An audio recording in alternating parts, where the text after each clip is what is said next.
Okay, it's better. This is what the refugee camp looked like just a few days ago here on the San Diego-Tijuana border. Men, women, children from all over the world hoping to be the lucky ones who qualify for asylum. Fast forward, and this is what it looks like today. Everyone is gone. Not a single person in sight. Overwhelmed or not, the Border Patrol has managed to clear out this refugee camp and move all of those people to another area for processing. Officials with Office of Field Operations, the CBP agents, took them to the Ped West for processing, and we don't know where else they might have gone after that.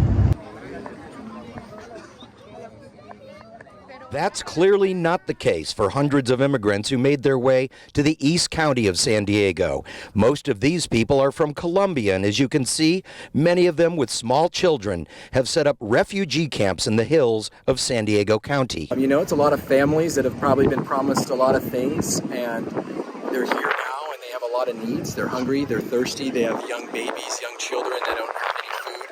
And so we're here providing everything we possibly can to keep everyone comfortable and keep everyone safe, especially the families and children here while they kind of get processed into the system as it is. Thanks to the good people in the tiny town of Ocumba Springs, none of these people will go hungry or cold.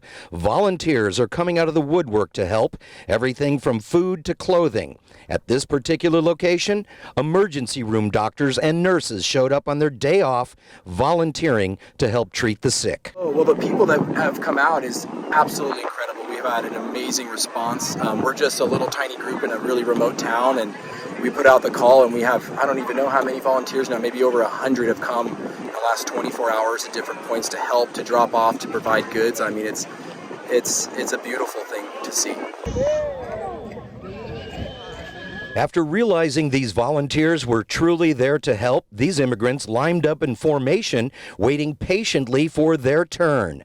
There are now immigrants from 168 countries waiting at the gates, including Turkey, where 60,000 people were killed in an earthquake 3 months ago. What happened? It's just they survived the earthquake in Turkey. Circumstances. They just arrived? Yes. Yeah, they just survived the earthquake in Turkey and like 6th of Feb.